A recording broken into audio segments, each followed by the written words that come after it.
नमस्कार, आप सभी का स्वागत है मेरे चैनल पर। आज हम लोग ज्योग्राफी का एक चैप्टर करेंगे जो स्टैंडर्ड 10 का चैप्टर 4 है। स्टैंडर्ड 10 के ज्योग्राफी का चैप्टर 4 है एग्रीकल्चर। आज हम लोग इसमें समझेंगे कि एग्रीकल्चर के कितने टाइप्स हैं और एग्रीकल्चर में जो मेजर क्रॉप्स है उसको उगाए जाते हैं और उनको उगाने के लिए क्या क्या कंडीशंस वगैरह लगती है। और अल्टीमेटली लास्ट में हम लोग ये देखेंगे कि एग्रीकल्चर के लिए गवर्नमेंट की पॉलिसीज़ क्या क्या हैं। चलिए, ये टॉपिक बहुत बड़ा है और बहुत ही इंटरेस्टिंग होने वाला है। शुरू करते हैं इस चैप्टर को। सबसे पहला पॉइंट है टाइप्स ऑफ फार्मिंग। इसमें हम लोग ये समझेंगे कि फार्मिंग कितने टाइप्स के होते हैं और यहाँ पर ये भी समझेंगे कि भाई कल्टीवेशन का मेथड किस फैक्टर्स पर डिपेंड करता है। ये क्वेश्चंस बहुत बार पूछा जाता है कि what are the factors on which cultivation method depends upon. तो basically the cultivation methods depends upon the characteristics of the physical environment, technology and the facility available. ये कल्टीवेशन के लिए यही चीज़ें इंपॉर्टेंट है कि फिजिकल एनवायरनमेंट क्या है वहाँ का, आपके पास टेक्नोलॉजी कौन सी है और आपके पास फैसिलिटीज़ क्या अवेलेबल है। इसी के हिसाब से आपका कल्टीवेशन मेथड डेवलप होगा। आइए देखते हैं। यही कल्टीवेशन मेथड के हिसाब से फर्स्ट हमारा जो पॉइंट है, टाइप्स ऑफ फार्मिंग भी बोल सकते हैं, वो है प्रिमिटिव सब्सिस्टेंस फार्मिंग। इसके नाम से ही पता चल रहा है कि प्रिमिटिव का मतलब ही होता है आदिकाल से कैरी करने वाला मेथड जो है। It is also known as slash and burn agriculture. बहुत बार ये क्वेश्चन पूछा जाता है 1 नंबर में भी कि what is the other name of primitive subsistence farming, तो वो है slash and burn agriculture. Basically इसमें होता क्या है, आप लोग ज़रा पिक्चर को देखकर भी समझ जाएंगे कि farmers clear a patch of land and produce cereals and other crops. मतलब फार्मर्स लोग एक ज़मीन का एक टुकड़ा को साफ करते हैं और वहाँ पर अपने क्रॉप्स को उगाते हैं। When the soil fertility decreases they shift and clear a fresh patch of land for cultivation. Simple सी बात है, जब 2-4 साल के बाद जब उसका फर्टिलिटी घट जाता है तब फार्मर्स दूसरे नए ज़मीन पर फिर से नए ज़मीन को खोजते हैं और उसको साफ करते हैं। तो इस खेती के तरीके को अलग अलग नाम से भी बुलाया जाता है, जैसे झूमिंग कहा जाता है नॉर्थ ईस्ट स्टेट में। तो ये भी एक क्वेश्चन है कि other name of slash and burn agriculture को झूमिंग भी कहते हैं। Productivity is very low in this type of agriculture and the farming depends upon the monsoon. ये पूरी तरीके से मानसून पर डिपेंड करता है and this is practised in few parts of India. ये अभी भी कुछ कुछ खासकर जंगल के इलाकों में वैसे जगह पर ही इस फार्मिंग को प्रैक्टिस किया जाता है जो बहुत ज़्यादा मतलब इंटीरियर क्षेत्र है। ये देखिए कैसे जंगल के लकड़ियों को काट कर उसको जलाया जा रहा है, ये दिख रहा होगा। और जलाने के बाद देखिए ऐसा हो जाता है वो जगह, और इसके राख को ज़मीन पर ही छोड़ दिया जाता है और उसी के ऊपर खेती की जाती है। जो लकड़ी जलने से जो भी राख होता है उससे क्या होता है, मिट्टी की फर्टिलिटी थोड़ी सी बढ़ जाती है, ये इनका मानना है। और यहाँ पर अभी भी वही पुराने मेथड्स ऑफ फार्मिंग को ही यूज़ किया जाता है। आई होप आपको ये टॉपिक क्लियर हो गया होगा। चलिए आगे बढ़ते हैं। Intensive subsistence farming. तो इंटेंसिव का मतलब क्या होता है? इंटेंसिव का मतलब ही होता है अपने आप में थोड़ा सा बड़ा, large scale. In this type of farming is practised in areas of high population pressure on land. तो ये इंटेंसिव वाला जो एग्रीकल्चर है, इंटेंसिव कह सकते हैं, एक्सटेंसिव इससे और बड़ा वाला रूप है। ये कहाँ पर किया जाता है? बेसिकली जहाँ पर पॉपुलेशन का प्रेशर बहुत ज़्यादा है। And it is labour intensive farming where high amount of biochemicals are used and irrigation are used for higher production. ये बेसिकली इसका मोटो ही होता है कि ज़्यादा से ज़्यादा प्रोडक्शन हो पाए, क्योंकि बड़ा पॉपुलेशन का जो अमाउंट है, जो पॉपुलेशन का नंबर है, उसको फीड करने का लक्ष्य होता है इसमें। तो ज़्यादा प्रोडक्शन के लिए ज़्यादा ज़मीन भी चाहिए, ज़्यादा ज़मीन पर फार्मिंग करने के लिए ज़्यादा लोग भी चाहिए, साथ ही साथ इसमें सारे केमिकल्स यूज़ होते हैं और हमारा प्रोडक्टिविटी बढ़ जाता है, basically just to feed the huge population. Next है कमर्शियल फार्मिंग। तो कमर्शियल फार्मिंग सीधी सी है कि इसका एक ही मोटो होता है, फॉर मोर प्रॉफिट। बस इसका एक ही होता है कि प्रॉफिट कमाना है। This type of farming uses high inputs and modern methods such as high yielding variety seeds, chemical fertilizers, insecticides, pesticides to obtain high productivity। Commercial काम का मतलब ही होता है कि आपको सिर्फ हाई इनपुट ही चाहिए और कुछ नहीं चाहिए। हाई इनपुट देना है ताकि हम ज़्यादा से ज़्यादा प्रॉफिट कमा सकें। कमर्शियल फार्मिंग इसी चीज़ को कहते हैं। नेक्स्ट है हम लोग का प्लांटेशन फार्मिंग। तो प्लांटेशन फार्मिंग क्या है? It is a type of commercial farming in which a single crop is grown on a large area. तो दिख रहा होगा ये जो प्लांटेशन किया जाता है, कोई सिंगल क्रॉप को ही ग्रो किया जाता है। ये जैसे टी प्लांटेशन हो गया, रबर प्लांटेशन हो गया, बनाना हो गया, तो ये प्लांटेशन फार्मिंग है। And all the produce is use as a raw material in the industries, क्योंकि इसमें जो चाय की पत्तियाँ उगाई जाती है उसको फर्दर प्रोसेसिंग मतलब चाय के दाने बनाने के लिए फैक्ट्रीज़ वगैरह में भेजे जाते हैं, या फिर कॉफ़ी के जो बीन्स होते हैं उनको फिर फैक्ट्रीज़ में भेजा जाता है। डायरेक्ट उसको हम यूज़ नहीं कर पाते हैं, वो सीधा सीधा as a raw material factory में जाता है, तब फिनिश्ड प्रोडक्ट होकर वापस आता है, उसको हम लोग डायरेक्ट यूज़ कर सकते हैं। All the produce is used as a raw material in the industry. Example tea, coffee, rubber, sugar cane, banana. ये पिक्चर्स आप लोग को समझ में आ रहा हो कि इंटेंसिव फार्मिंग में देखिए कितना ह्यूज लैंड में काम हो रहा है, कितने सारे मशीनरीज काम कर रहे हैं। ये देखिए हर काम मशीन से होता है, क्योंकि यहाँ पर एनिमल का तो यूज़ कर ही नहीं सकते, इतना बड़ा लैंड पर तो एनिमल का यूज़ ही नहीं हो सकता है। ये मैनुअल भी नहीं हो सकता है, आदमी के द्वारा भी नहीं हो सकता है, ये मशीन से ही पॉसिबल है, क्योंकि इतना बड़ा फार्मिंग करना मशीन के ही बस की बात है। ये देखिए फार्मिंग, ये किस तरीके से स्प्रे हो रहा है दवाई का, ये देखिए ये हार्वेस्टिंग हो रहा है, किस तरीके से काट रहे हैं, ये केमिकल स्प्रे कर रहे हैं। ये तो प्लांटेशन हो गया, सिंगल क्रॉप उगाना। ये देखिए इरिगेशन फैसिलिटीज़ किस तरीके से आता है, ये लैंड का ही दिख रहा हो कितना ह्यूज एरिया है ये लैंड का। तो इस तरीके से ये फार्मिंग बेसिकली बड़े जगह पर किया जाता है, बहुत सारे लेबर्स लगते हैं, और हाई इनपुट के साथ साथ यहाँ पर सभी तरह के मॉडर्न फैसिलिटीज़ दी जाती है, जैसे HYB seeds, pesticide, fertilisers and modern irrigation technique. और ओवरऑल इस टाइप के एग्रीकल्चर को करने के लिए बहुत ही ह्यूज अमाउंट ऑफ मनी भी लगता है। चलिए नेक्स्ट टॉपिक की ओर बढ़ते हैं, वो है हमारा क्रॉपिंग पैटर्न। तो क्रॉपिंग पैटर्न भारत में 3 टाइप के ही क्रॉपिंग पैटर्न होते हैं, एक रबी क्रॉप, खैरिफ और जायद। ये 3 तरह का ही क्रॉपिंग पैटर्न भारत में उगाया जाता है। बहुत बार आप लोग से क्वेश्चन पूछा जाता है different types of cropping pattern, तो रबी, खैरिफ एंड जायद, ये 3 ही टाइप का क्रॉपिंग पैटर्न होता है। तो मैंने इन तीनों का सीज़न को लिखा है, ज़रा सा ध्यान रख के आप लोग इसको याद कर लीजिएगा। रबी का बोने का सीज़न, जो सोइंग सीज़न है, विंटर में होता है, अक्टूबर से दिसंबर में, और इसका हार्वेस्टिंग होगा समर में, अप्रैल टू जून, क्योंकि दिसंबर तक बोएंगे, 3 से 4 महीना तो इसको लग जाएगा बड़ा होकर पकने में, तब तो काटेंगे। तो रबी हमेशा ठंड में लगाते हैं, याद रखिए रबी ठंड में लगाते हैं और गर्मी में काटते हैं, अप्रैल जून में काट लेते हैं। तो इसमें व्हीट आएगा, बार्ली, पी, ग्राम, मस्टर्ड, ये सब आता है। खैरिफ का क्या है? ये रेनी सीजन में लगाते हैं, जैसे अप्रैल और मई में लगाते हैं और सितंबर अक्टूबर में काट लेते हैं। तो ध्यान रखिएगा खैरिफ बारिश में लगता है, तो इसमें बेसिकली धान को पैडी कहते हैं, मेज़, ज्वार, बाजरा, तूर, मूंग, ये सारी चीज़ें, ग्राउंडनट, जूट, सोयाबीन, ये सब खैरिफ क्रॉप है। बहुत बार आप लोग से क्वेश्चन पूछा जाता है जूट इज ए डैश दे देगा, रबी क्रॉप या खैरिफ क्रॉप, तब कंफ्यूज नहीं होना है, जूट एक खैरिफ क्रॉप है। और जो मटर छिम्मी होता है ये रबी क्रॉप है, या मस्टर्ड भी रबी क्रॉप है, कंफ्यूज नहीं होइएगा। व्हीट, बार्ली, पी, ग्राम, मस्टर्ड ये रबी क्रॉप है, और ये जो पैडी, मेज, ज्वार, बाजरा ये सब खैरिफ क्रॉप है। खैरिफ क्रॉप बारिश में लगाते हैं और सितंबर अक्टूबर में काट लेते हैं, और रबी क्रॉप ठंड में लगाते हैं, अक्टूबर दिसंबर में लगाते हैं और अप्रैल जून में काट लेते हैं। कंफ्यूज नहीं होना है, इसलिए मैंने सारा चीज़ों को क्लियरली लिख दिया है। ये आपके बुक में इतना क्लियरली मेंशन नहीं होगा, बहुत लंबा पैराग्राफ टाइप का होगा, जिसको पढ़ने में भी प्रॉब्लम होगा और शायद उतना आप लोग पढ़े भी नहीं।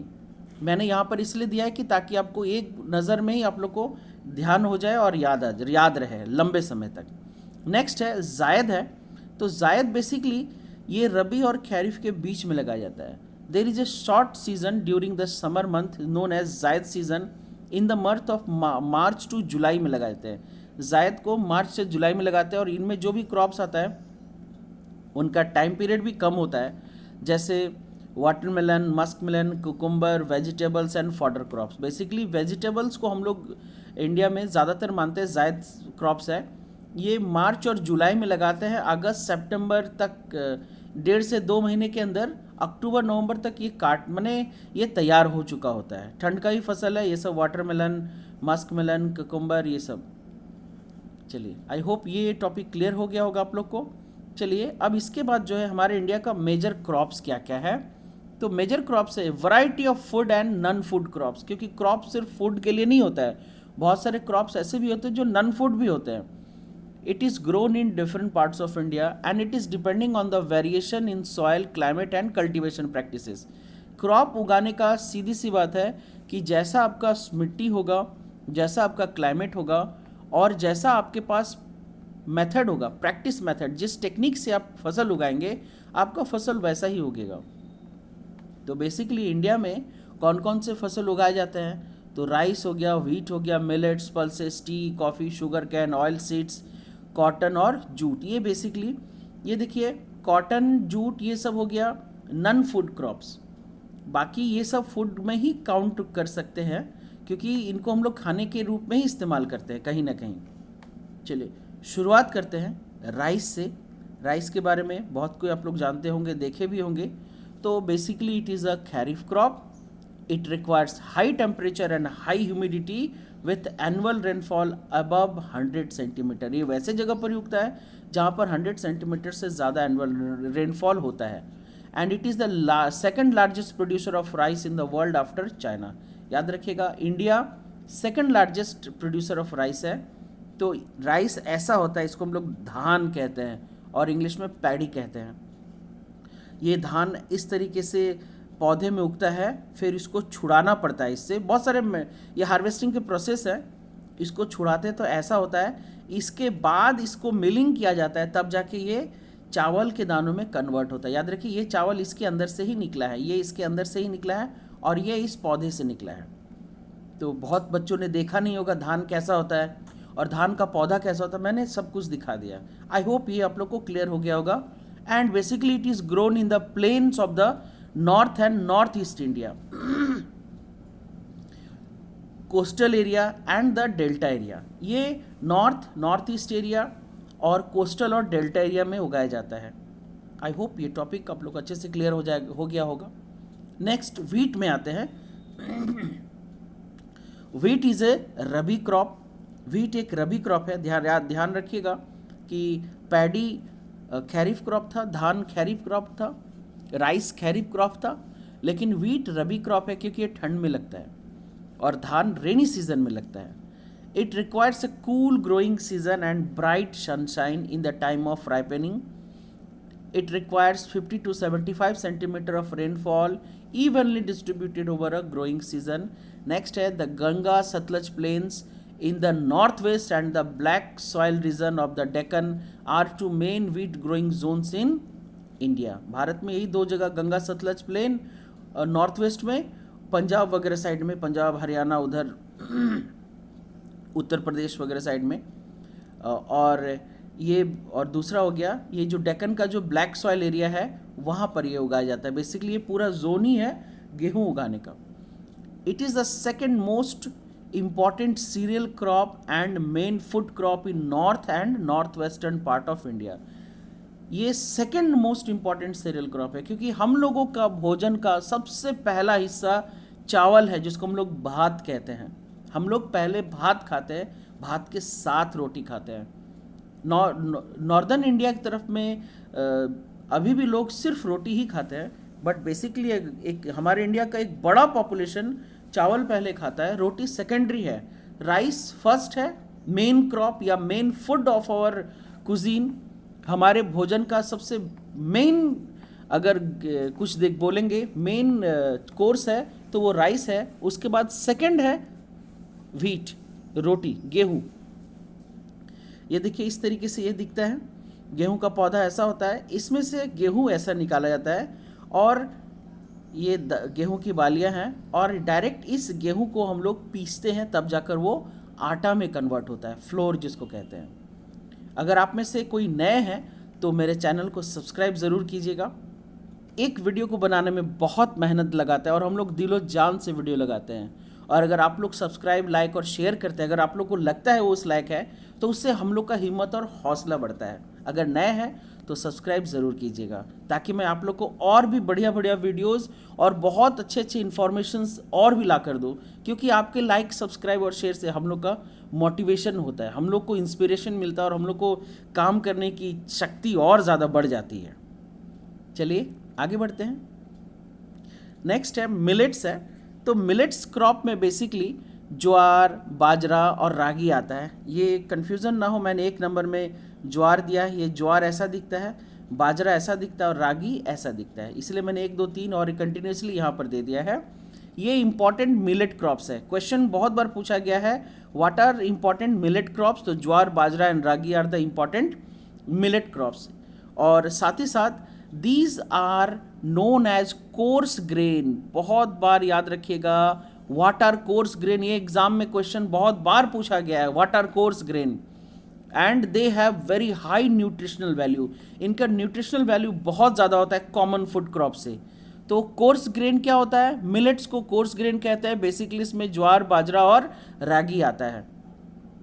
चलिए इसके बारे में भी हम लोग को थोड़ा स्टडी करना है। बेसिकली तीनों का पॉइंट्स छोटा छोटा है, 3 नंबर या 4 नंबर का अगर क्वेश्चन आए तो आप आराम से लिख सकते हो।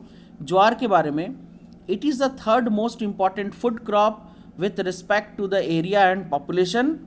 क्वेश्चन 1 नंबर बन सकता है, dash is the 3rd most important food crop, तो वो होगा ज्वार।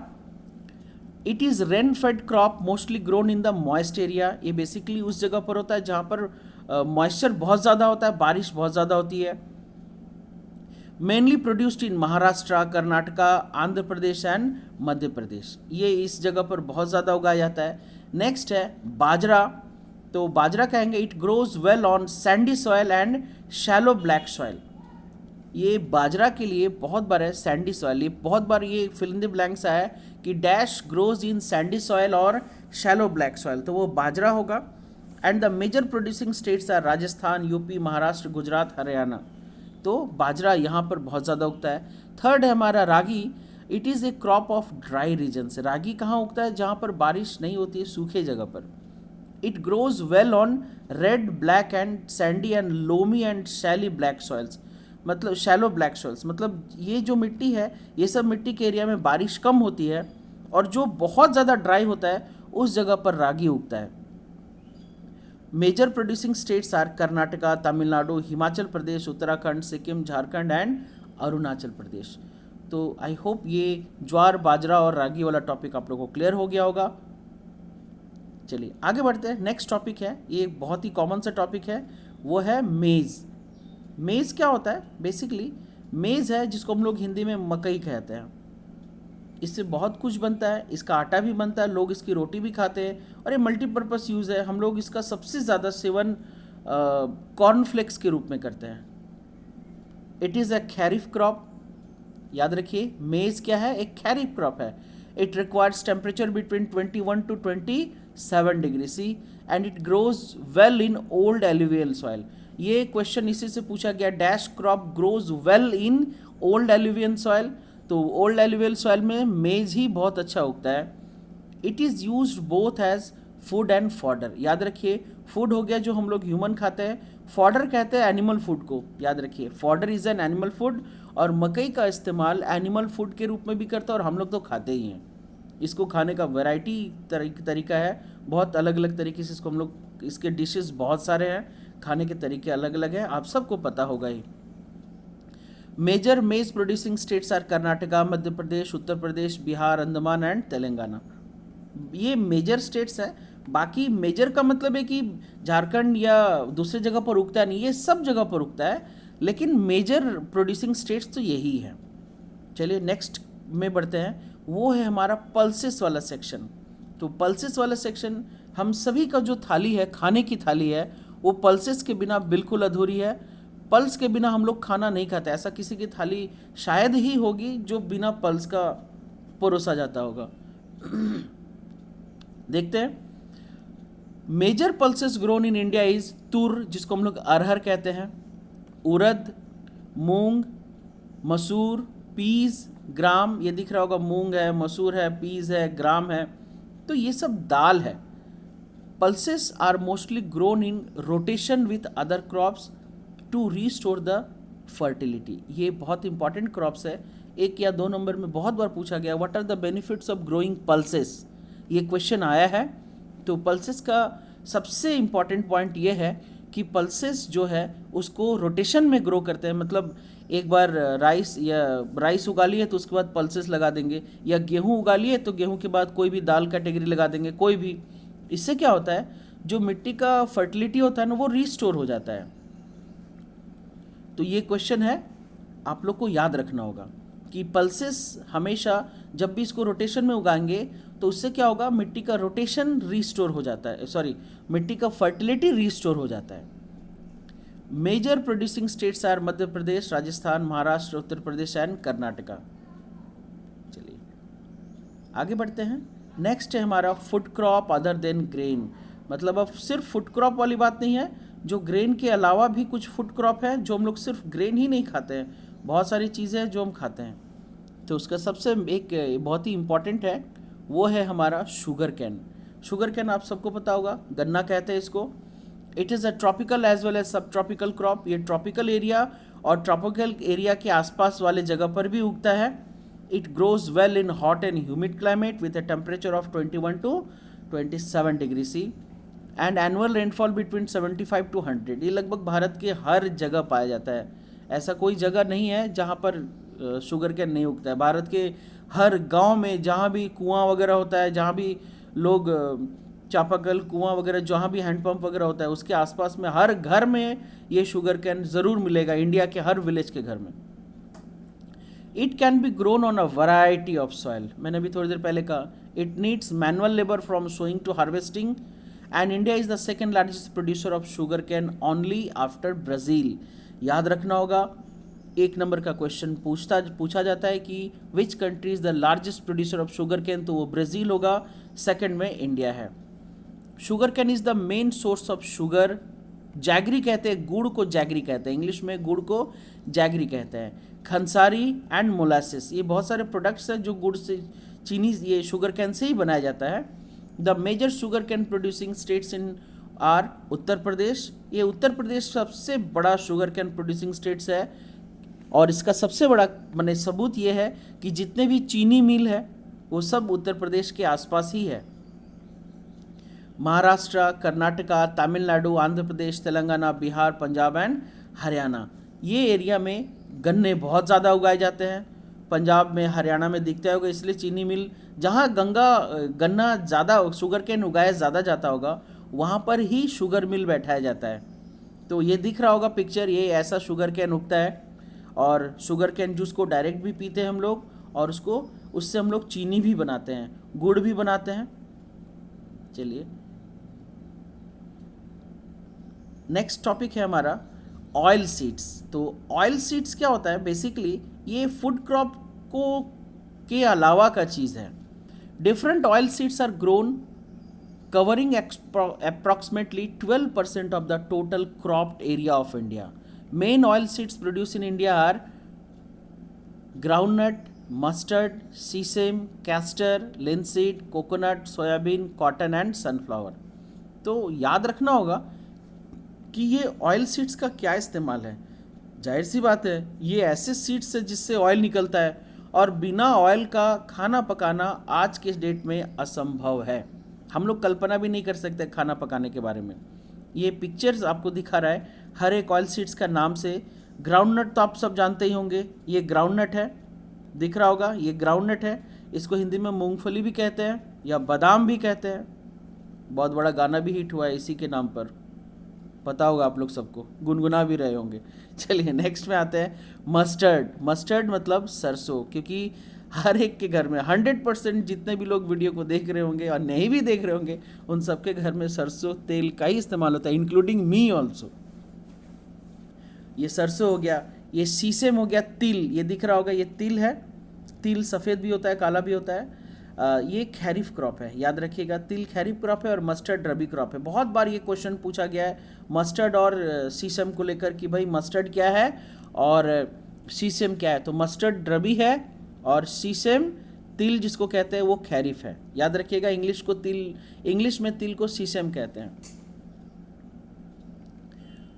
नेक्स्ट है कैस्टर्ड सीड्स। ये कैस्टर्ड है, शायद इसको अरंडी भी कहते हैं हिंदी में। ये it is grown both as rabi and kharif crop. Castor के बारे में बहुत बार ये क्वेश्चन पूछा गया, which oil seeds is grown in both rabi, माने which oil seed is called as both rabi and kharif crop. तो कैस्टर होगा, कैस्टर सीड्स। कैस्टर सीड्स ये आप लोग को दिख रहा होगा, ये ऐसा होता है, ये इस टाइप का होता है, ये है कैस्टर सीड्स। नेक्स्ट है लिनसीड। लिनसीड ये रहा, ये रेड कलर का जो है ये लिनसीड है, ये लिनसीड है, ठीक से देखिए। नेक्स्ट है कोकोनट। कोकोनट तो सभी कोई पहचानते ही हैं। उसके बाद है सोयाबीन। ये रहा सोयाबीन, सब जानते हैं अच्छी तरीके से क्योंकि हर किसी घर में सोयाबीन का इस्तेमाल होता ही है। फिर कॉटन सीड्स, तो ये ब्लैक वाला ये है कॉटन सीड्स, इसका नंबर छूट गया, ये 8 नंबर है। कॉटन सीड्स ये रहा। और सनफ्लावर, तो सनफ्लावर ये रहा, सनफ्लावर सीड्स 9 नंबर में ऐसा दिखता है। इन सब का तेल निकलता है, ये सब से तेल निकलता है और सभी तेल का अलग अलग न्यूट्रिशनल वैल्यू भी है और सभी तेल का अलग अलग यूटिलाइजेशन भी है। चलिए, आई होप आप लोग को ये टॉपिक पूरी तरीके से ऑयल सीड्स वाला क्लियर हो गया होगा। चलिए नेक्स्ट टॉपिक की ओर बढ़ते हैं, वो है टी, जिसको हम लोग कहते हैं चाय। चाय भी हम सभी के घर का एक बहुत ही इम्पॉर्टेंट फूड है भाई, बेवरेज है, इसको हम लोग बेवरेज कहते हैं। बिना चाय का हमारा दिन का शुरुआत ही नहीं होता। मम्मी डैडी दादा दादी तो चाय पर ही टिके रहते हैं दिन में। चलिए शुरुआत करते हैं। चाय क्या है? It is also an important beverage crop introduced by the British in India. Britishers बहुत चालाक थे भाई। आम और गुठलियों के दाम अगर समझना हो तो ब्रिटिशर्स के पॉलिसी को समझ लिए। मतलब एक बार आप ही को आपके ज़मीन से उठाकर वहाँ पर टी प्लांटेशन लगाए और आप ही को वहाँ पर मजदूर के रूप में काम करने के लिए लगा दिए, और वही चाय जो आप उगाए हो वही चाय आपको बेचे, इससे कमाई भी हो गया। और ऐसा लत लगा कर गए हैं कि मतलब हम लोग का जो पुराना वो जूस बनाना, दही शरबत वगैरह बनाना, ये सब अब बहुत पुराना चीज़ हो गया है। किसी के भी घर जाओ, कोई जूस शरबत नहीं बनाता, लस्सी ये सब भूल गया है। सबसे इजी है, पानी गर्म करो, पत्ती डालो, चीनी डालो और दूध डालो, चाय तैयार 2 मिनट में। तो ये चाय हमारे जीवन का एक बहुत इम्पॉर्टेंट पॉइंट हो गया है। इसके बिना तो ना दिन होता है ना रात होता है। तो the tea plant grows well in tropical and sub tropical climates with deep and fertile well drained soil. तो भाई टी प्लांट अगर उगाना है तो उसको फर्टाइल और वेल ड्रेन्ड सॉइल में उगाना होगा, which is rich in humus and organic matter. तो ये दिख रहा होगा, ये ट्री प्लांटेशन एरिया ऐसा होता है, ये खासकर पहाड़ियों के ढलान में बनाया जाता है। यहाँ भी दिख रहा होगा पहाड़ी का ही ढलान है। इससे क्या होता है, पानी एक जगह इकट्ठा नहीं होता है, पानी हमेशा चाहिए, वो बहता रहता है। T bushes require warm and moist free climate through out the year. इसीलिए ये ज़्यादातर पहाड़ियों पर ही उगता है और वैसा जगह पर उगता है जो जिस जगह पर ये moist free Frost free temperature होता है, मतलब गर्म भी होगा और हल्का ठंड भी होगा। T is a labour intensive industry. जाहिर सी बात है, ये पौधों का देखभाल करना, पत्ते तोड़ना, उनको पैकिंग करके भेजना, माने फैक्ट्री में प्रोसेसिंग के लिए चाय के दानों में कन्वर्ट करने के लिए, ये बेसिकली लेबर इंटेंसिव इंडस्ट्री है। इसमें लेबर का ही बहुत बड़ा रोल रहता है। And major tea producing states है आसाम, हम लोग सभी जानते हैं आसाम का चाय, दार्जिलिंग का चाय, Jalpaiguri of West Bengal, Tamil Nadu and Kerala. ये जहाँ भी उगेगा पहाड़ियों के माने पहाड़ी के ढलान में ही उगेगा। नेक्स्ट है, ये भी हमारे फूड का बहुत बड़ा हिस्सा हो गया है, बिना इसका कोई उपाय नहीं। ये दिख रहा होगा, ये चाय बागान है, पत्तियाँ उगाते हैं और पत्तियों को दाने में कन्वर्ट करके पैकिंग करके बेचते हैं, और जो असली हमारे कप में उतर कर आता है और ये कप हम लोग पीते हैं। चलिए नेक्स्ट है हमारा कॉफ़ी। तो एक नंबर का क्वेश्चन बहुत बार पूछा गया है कि which type of coffee is produced in India. तो Yemen coffee is produced in India, याद रखिएगा। And this variety of coffee is great demand all over the world. इस कॉफ़ी का दुनिया में बहुत बड़ा डिमांड है। Its cultivation was introduced on the Baba Budan hills and is confined to Nilgiri in Karnataka, Kerala and Tamil Nadu. ये क्वेश्चन पूछा गया है, बाबा बुदन हिल्स में ही इसका शुरुआत हुआ और ये नीलगिरी हिल्स तक भी गया, कर्नाटका, केरला और तमिलनाडु। बेसिकली कॉफ़ी इस तरीके से पेड़ में उगता है, आप लोग दिखा दो, ये कॉफ़ी के बीन्स होते हैं, इस बीन्स को प्रोसेसिंग करके इस तरीके से बीज में कन्वर्ट किया जाता है, पकाकर, सुखाकर, बहुत सारे प्रोसेसिंग करके उसके बाद इसको पाउडर में कन्वर्ट किया जाता है। तो ये सारा काम फैक्ट्रीज़ का है।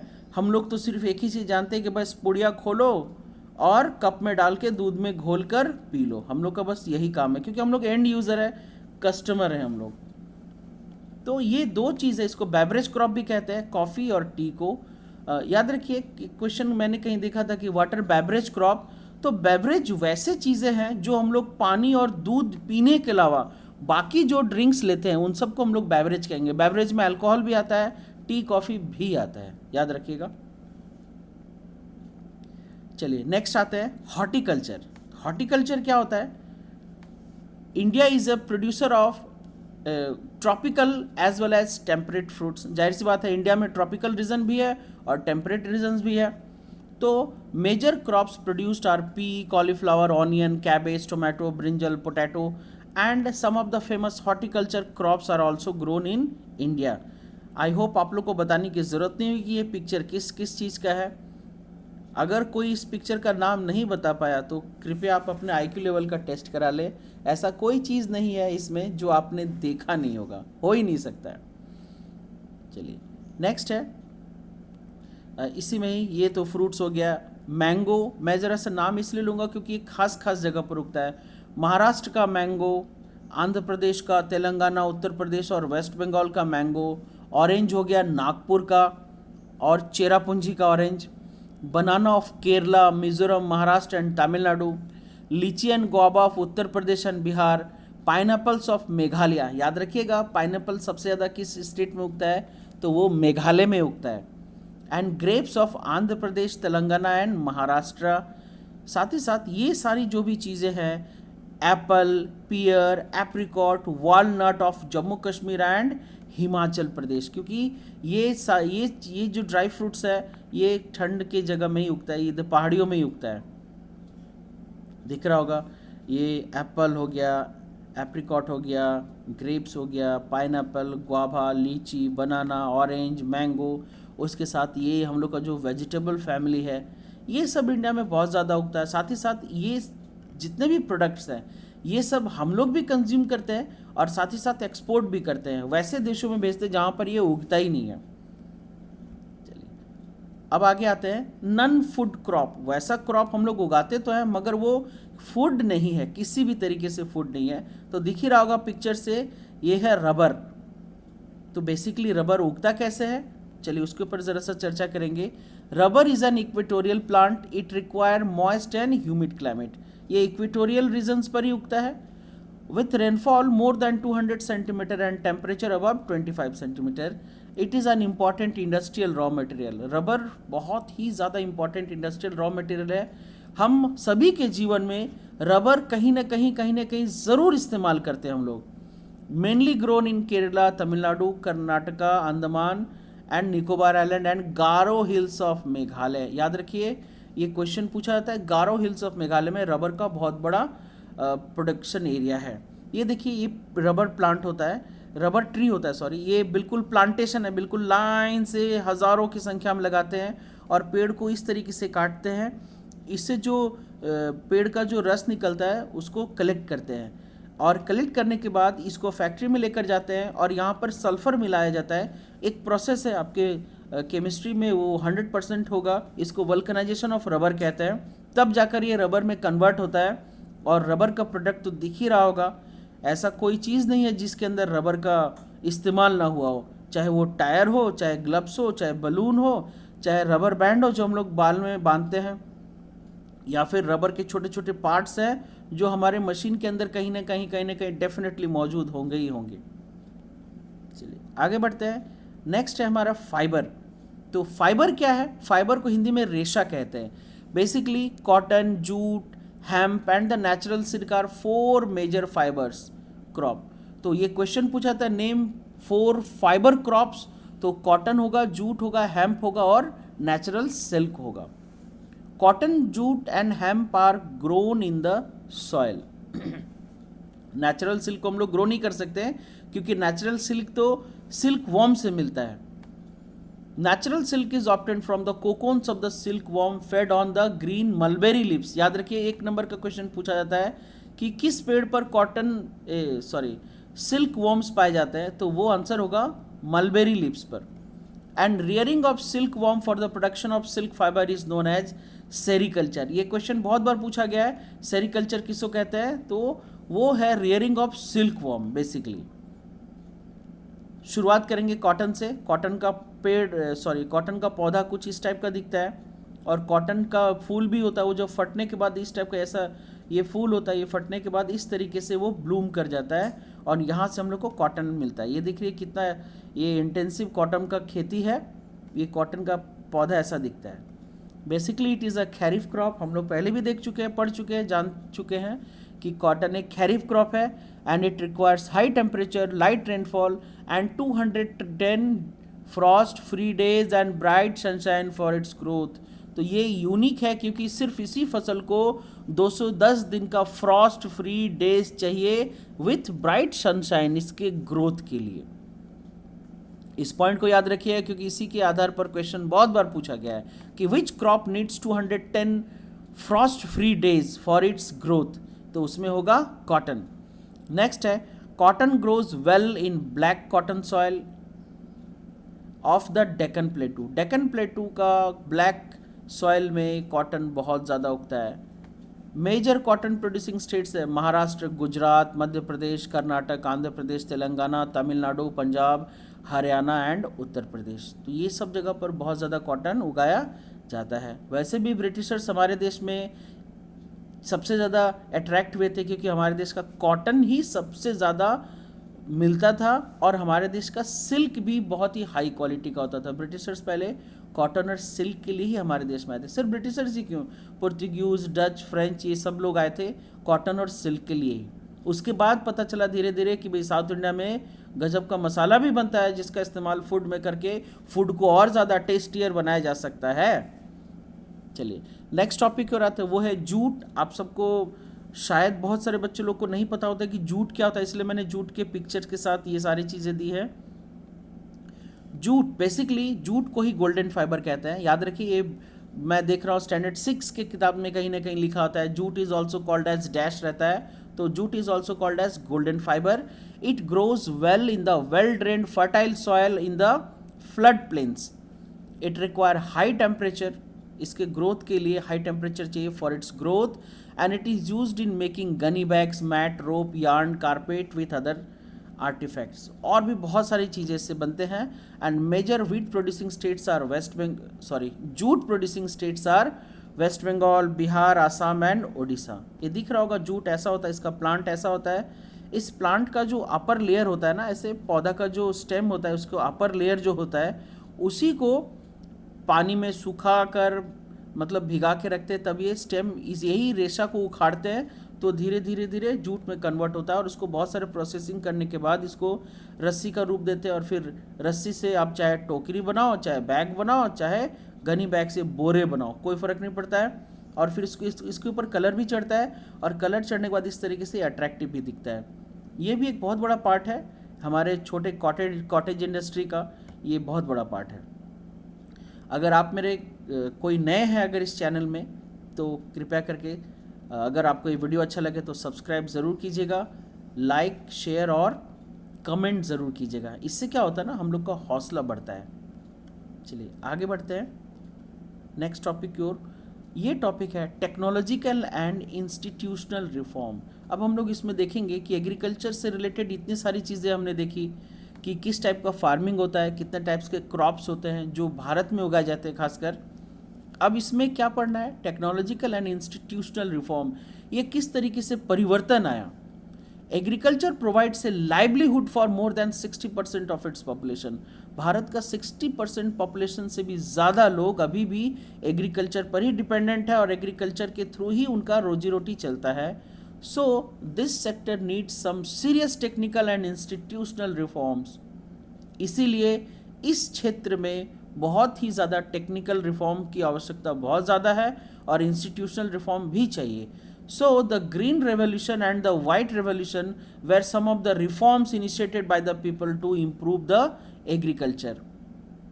गवर्नमेंट ने इस चीज़ को लेकर, खासकर एग्रीकल्चर को इम्प्रूव करने के लिए, ये सारे स्टेप्स उठाए हैं.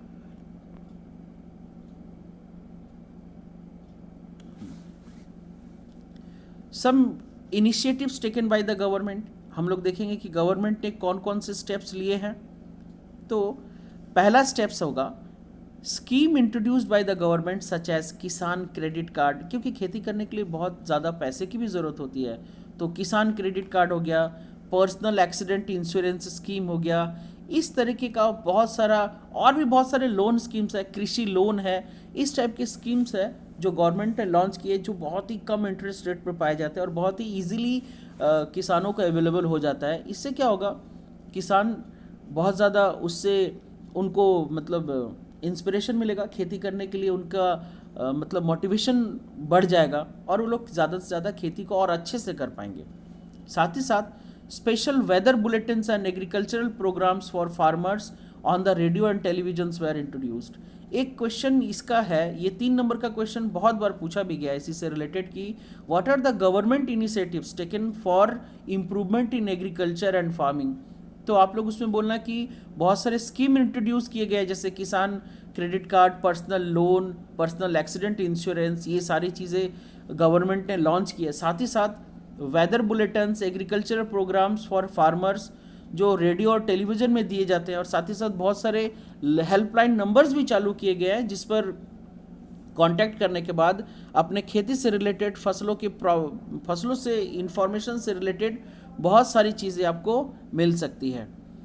हम लोग इसमें देखेंगे कि नेक्स्ट स्टेप्स क्या है. The government also announce the minimum support price. Government यहाँ पर भी हेल्प करती है कि मिनिमम सपोर्ट प्राइस कैसे प्रोवाइड कर सके.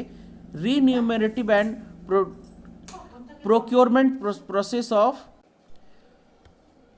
procurement prices for important crops to check the exploitation of farmers by speculators and middlemen. ये बहुत ही इम्पॉर्टेंट पॉइंट है, इसको समझने की बात है कि गवर्नमेंट साथ ही साथ एक मिनिमम सपोर्ट प्राइस बनाई है कि भाई इस प्राइस के नीचे इस फसल को नहीं बेचा जाएगा. इससे क्या होता है, जो मिडिल मैन होते हैं, जो बड़े बड़े माने लैंडलॉर्ड्स होते हैं, पूंजीपति होते हैं, ये हमेशा क्या करते हैं, सस्ते दामों पर किसानों से खरीद लेते हैं, इससे उनका एक्सप्लॉयटेशन होता है. तो गवर्नमेंट क्या करती है कि नहीं, इनके साथ एक्सप्लॉयटेशन ना हो, गवर्नमेंट इनसे फसल खरीदती है और एक मिनिमम प्राइस लेवल पे फसल खरीदती है, जिससे इनका जो मतलब ये कैलकुलेटेड रेट होता है, जो जिससे किसानों का ही बहुत भला होता है.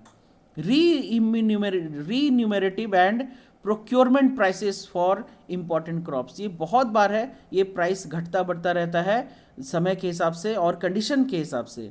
बहुत सारे इंपॉर्टेंट क्रॉप्स का दाम देकर फसल सरकार ही खरीद लेती है. इससे क्या होता है, किसानों के पास डायरेक्ट पैसा जाता है, इसमें किसी मिडिलमैन या ये स्पेकुलेटर्स जो है, ये मिडिलमैन या फिर किसी की ज़रूरत नहीं होती. ये जो बीच के लोग हैं, ये बिल्कुल बिचौलिए जिनको कहते हैं, उनको बिल्कुल पैसा खाने का मौका ही नहीं मिलता. डायरेक्ट किसान के अकाउंट में ही पैसा जाता है सरकार की ओर से. तो गवर्नमेंट ये सारे फैसिलिटीज़ दे रही है किसानों को ताकि उनका डेवलपमेंट हो सके. नेक्स्ट है contribution of agriculture to the national economy, employment and output.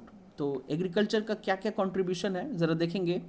2010 and 11 में 52% of the total work place was employed by the farm sector. This share of agriculture in the GDP is declining. अब ये GDP में इसका share घट रहा है. और अब क्या है, Indian Council of Agricultural research, ये एक नंबर का क्वेश्चन पूछा जाता है कि what is the full form of आईकार, या आईसार भी कहते हैं, आईकार ही कहते हैं ज़्यादातर. तो Indian Council of Agricultural Research, agricultural universities, veterinary services and animal breeding centres, horticulture development, research and development in the field of meteorology and weather forecast etc are a few of the initiatives introduced by the government to improve the Indian culture. ये देखिए, ये research centre बैठाया गया government की ओर से, जिसमें HYB seats बनाए गए और गवर्नमेंट की ओर से बहुत ही सब्सिडाइज रेट पर किसानों को उपलब्ध कराया गया। एग्रीकल्चर से रिलेटेड यूनिवर्सिटीज़ बनाए गए, जो भी स्टूडेंट एग्रीकल्चर को अपना करियर बनाना चाहते हैं वो इसी फील्ड में स्टडी करके अच्छा नॉलेज प्राप्त कर सकते हैं। साथ ही साथ वेटरनरी सर्विस भी हो गया। वेटरनरी सर्विस होता है जानवरों के से रिलेटेड, तो जानवरों से रिलेटेड वेटरनरी सर्विस देने के बाद, क्योंकि किसान होंगे तो उनका लाइव स्टॉक होगा ही होगा, उनके साथ कैटल्स वगैरह होंगे ही होंगे, तो साथ ही साथ उनका भी डेवलपमेंट होगा। एनिमल ब्रीडिंग सेंटर भी खोले गए। इससे क्या होता है, जो मिल्क गिविंग एनिमल्स होते हैं उनके हाइब्रिड आते हैं, तो उससे क्या होता है, ज़्यादा दूध मिलता है, ज़्यादा दूध ज़्यादा प्रोडक्शन तो ज़्यादा कमाई।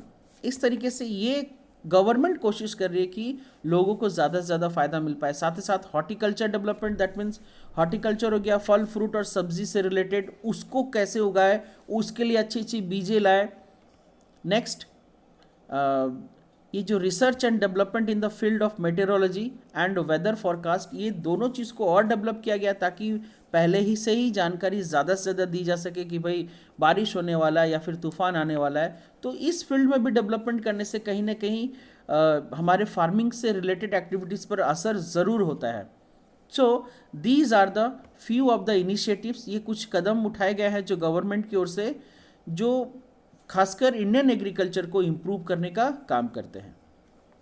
चलिए, आज का ये चैप्टर समाप्त हुआ। आई होप आप लोग को ये अच्छा लगा होगा। अगर अच्छा लगे तो लाइक, सब्सक्राइब, कमेंट और शेयर ज़रूर कीजिएगा, और अगर नए हैं तो मेरे चैनल को सब्सक्राइब ज़रूर कीजिएगा। चलिए, मिलते हैं फिर नए किसी वीडियो के साथ, नए कुछ इन्फॉर्मेशंस के साथ, नई एनर्जी के साथ। तब तक के लिए अपना ख्याल रखिए और अपना कीमती समय देने के लिए बहुत बहुत धन्यवाद। जय हिंद।